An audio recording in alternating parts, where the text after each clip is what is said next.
Bien, buenas tardes en España, buenos días en América. Para el día 11 de noviembre, cerremos este capítulo que la señora Blavatsky pone sobre si el hombre pudo haber existido hace 18 millones de años. La controversia que se produce tiene que ver mucho con la ciencia de aquel momento y supongo que todavía con el de actual, porque andamos muy parecidos en algunas cosas.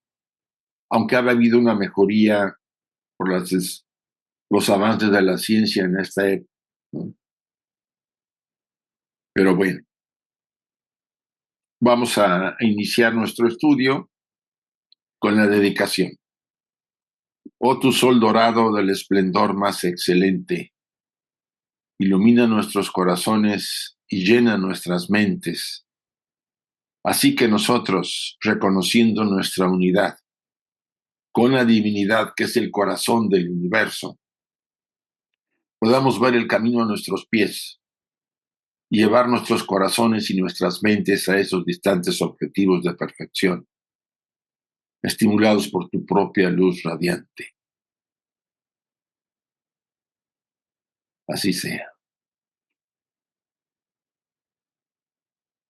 La meditación. Oh Pushan, oh sustentador de todo, abre los labios de la verdad o ahora ocultos bajo áureo velo, para que los devotos de la verdad podamos ver. Brandavanyaka Upanishad.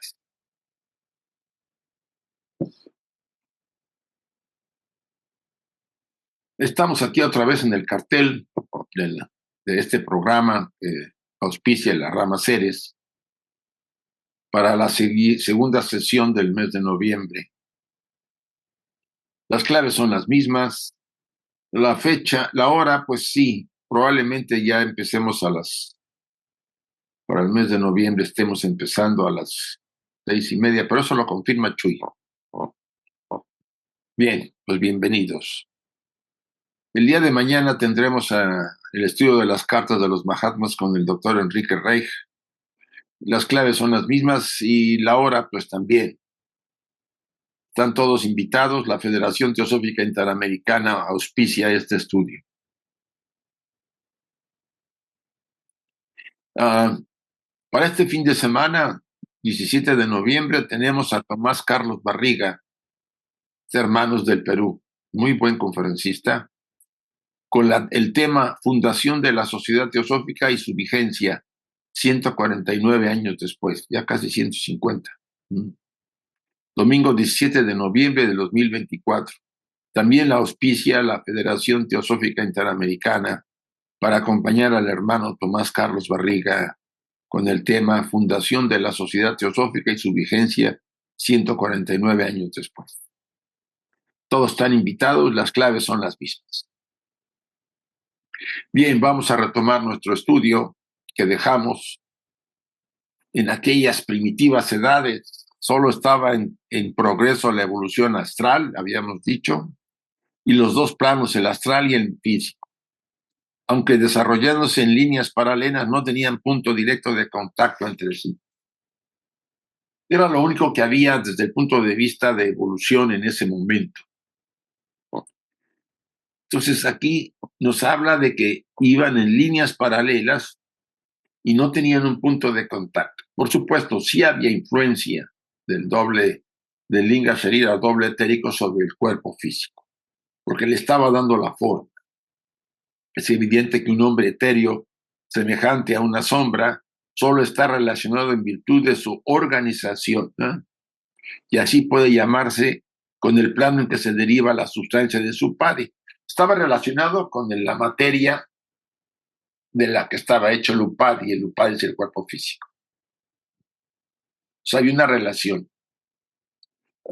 Después probablemente se produjo más el contacto, pero en esta época, en esta etapa de la evolución humana, solamente había una especie de relación por la organización de la materia física que tenía el upadi, que es el cuerpo físico. Aquí hay una palabrita el hilozoísmo, que se describe aquí mismo, exige el pensamiento divino, absoluto, que penetra las innumerables fuerzas creadoras activas o creadores, cuyas entidades son movidas por aquel pensamiento divino. Que a todos los seres que han participado en este universo y que forman parte no solamente de los arquitectos, sino de los constructores, están influidos por el pensamiento divino, porque a continuación dice, y existen en él, de él y para él, para no darle vuelta salida a esta afirmación. No teniendo este último, sin embargo, más intervención personal, el pensamiento divino, en ellas o en sus creaciones que las que tiene el sol en el girasol y sus semillas o en la vegetación en general. El sol participa dando los rayos solares, activando la vida. Y esa es la participación del pensamiento divino. Los que hacen el trabajo son los arquitectos y constructores, los Dhyan y Budas y los Dhyan Shohans. ¿Sí? Pudiéramos usar esa nomenclatura. Y si ustedes y yo pudiéramos imaginar la cantidad de seres que hay en este universo, simplemente en nuestro sistema solar, nomás con él. Acuérdense que tenemos en la galaxia un montón de sistemas, vamos a decir, solares como el nuestro, más grandes, más chicos, hay de todo. Algunos habitados con formas de una manera, otros de otra, pero hay de todo. Quizá pocos con seres son completos como nosotros, vamos a llamarlo así. No hay muchos seres completos. O sea, humanidades completas no hay con frecuencia. Las ha de haber, pero no con la frecuencia que hay con seres en partes formados y es faltando alguno de los principios. Vuelvo a repetir, esa palabra hilozoísmo es la explicación de ese pensamiento divino que penetra a todos los seres, a todas las fuerzas creadoras activas, cuyas entidades son movidas por aquel pensamiento divino. Aquel pensamiento divino las mueve y existen en él y de él y para él. O sea que no hay vuelta de hoja. No teniendo este último, sin embargo, más intervención personal en ellas o en sus creaciones que las que tiene el sol en el girasol y sus semillas o en la vegetación en general. Esta analogía nos hace entender la influencia que pueda tener indirectamente el pensamiento divino en toda la formación de creadores, ¿no? Entidades conmovidas por aquel pensamiento, activas, etcétera, etcétera. Se sabe que los tales creadores activos existen y se cree en ellos porque percibidos y sentidos por el hombre interno en el ocultismo. Aquí hay toda una temática que se abre, ¿no? Desde tiempos antiguos, de seres, de personas que podían percibir pues entidades elementales, formas fantasmales. Los niños antes de los 7 años pueden tener la habilidad de percibir seres desencarnados o elementales, etcétera. Pero pues todo con el condicionamiento social y con las dudas de la ciencia materialista, que todos son triquiñuelas y tonterías de la mente y que no sirve lo que están viendo y que no hay nadie más que lo que tú ves, etcétera. Pues condicionan y eliminan esa opción, salvo aquellos que han desarrollado la parte interior, como en los ocultistas, u otros seres, ¿no? Místicos, devotos, muy entregados, seres muy desarrollados, pues tienen la capacidad de percibir. Por eso dice por eso dice este último que teniendo una deidad absoluta que ser incondicionada y no relacionada, no puede considerarse al mismo tiempo como Dios viviente, activo y creador sin desgradación inmediata del ideal. Aquí ha habido siempre el tema de aquellos monoteístas que quieren darle a todo este universo la creación de un ser divino, de uno solo. La tradición oculta no habla, si habla de jerarquía, de ser. Hay responsables en ciertas áreas y los responsables se derivan a otras más elevadas, como en el ejército, la estructura del ejército es muy parecida. Pero no hay un Dios personal, así un Dios que digamos, ¿no? Como las tradiciones monoteístas. ¿No? Todo respeto que ustedes consideren a estas tradiciones, pero la visión. Bueno, algunas son, ¿no? El judaísmo, la cábala habla de Ein Sof. Estamos hablando de la misma tradición oculta, salvo que la religión, ¿no? Es una variante ahí.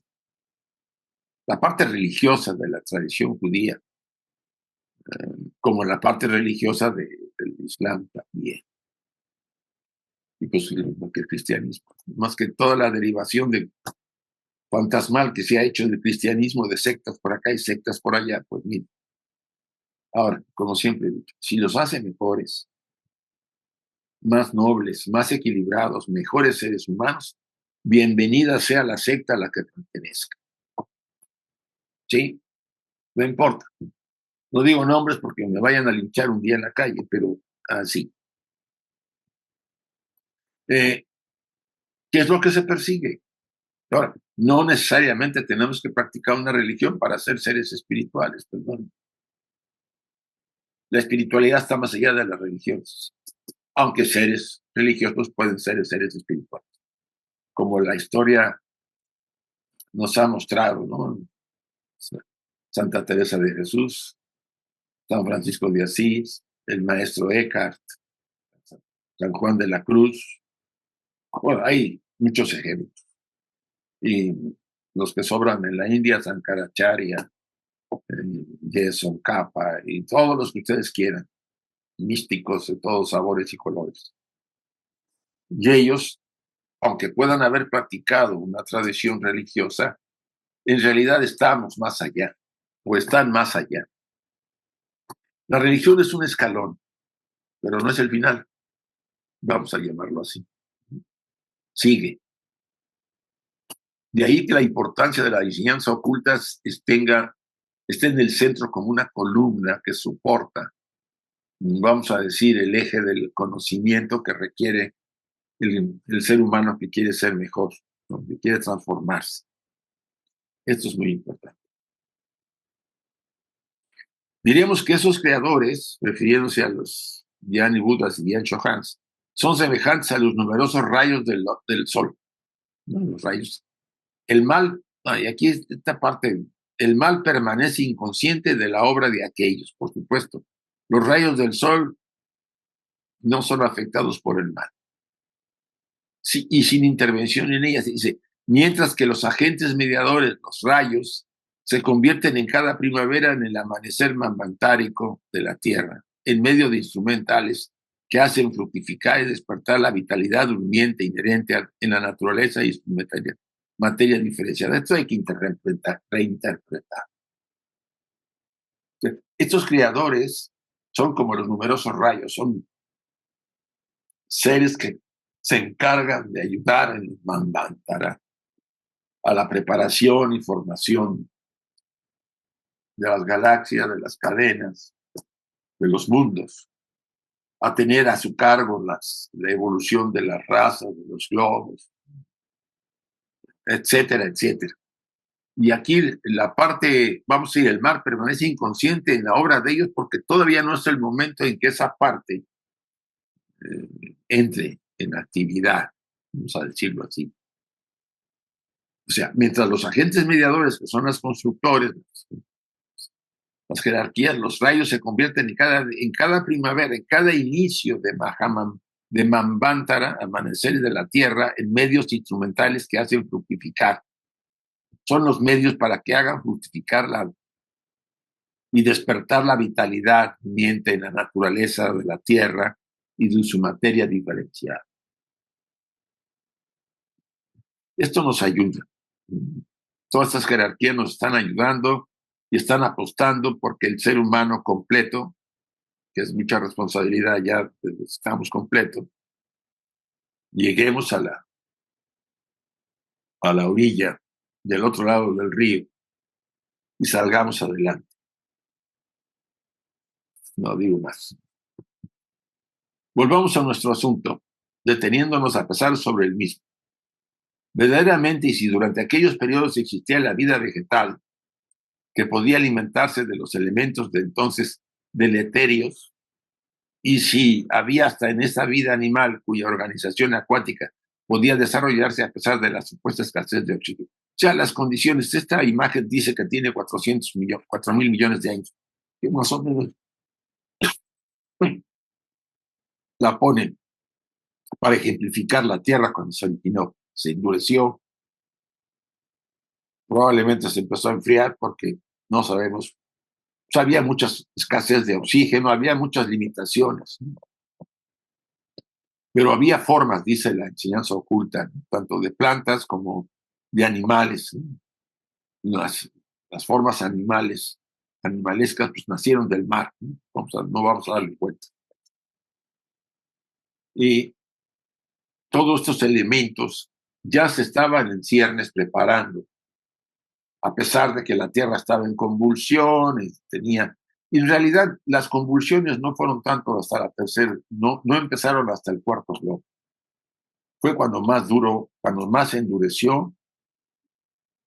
¿Por qué no había de existir también la vida humana en su forma física incipiente? Esto es una raza de seres adaptados a aquel periodo geológico y a su medio ambiente, como las plantas y los animales, como ocurre la primera raza, la raza sombra o raza chaya,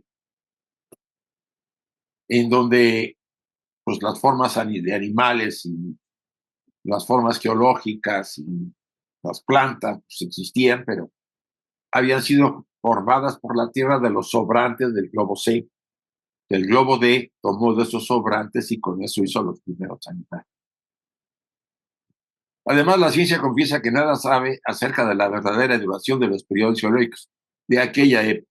Sigue teniendo dudas en esta, pero ya está más exacta por muchas pruebas que tienen ahora.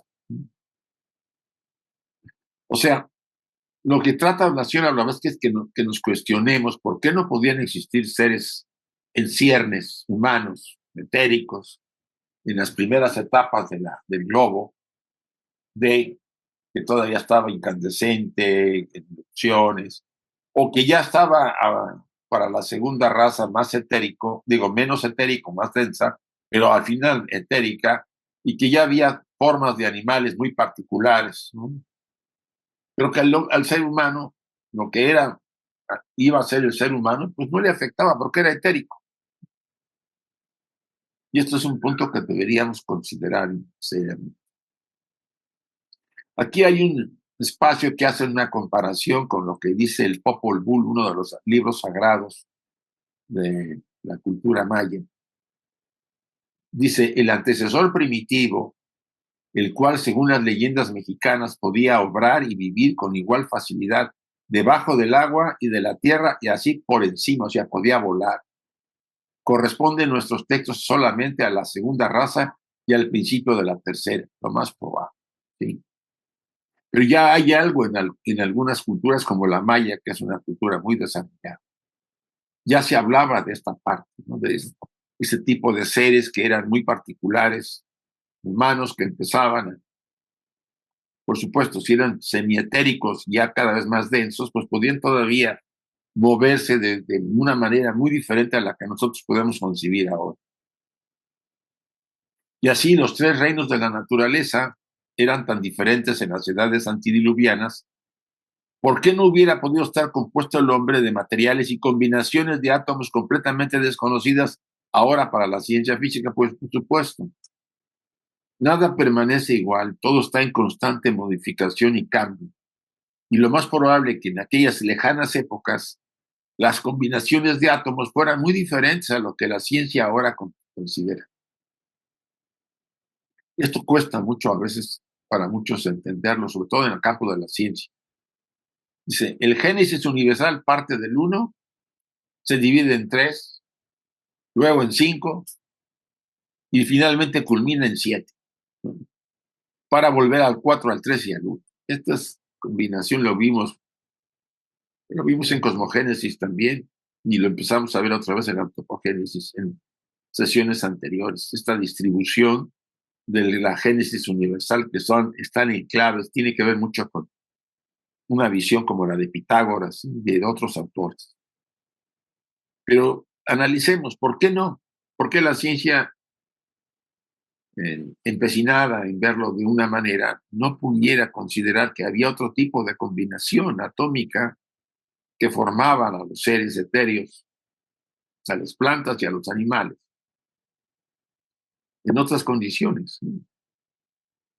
Y bien, estamos llegando al final de este inciso que la señora Blavatsky eh, incluyó en la estancia número 6. A partir de la siguiente sesión estaremos en la estancia 7.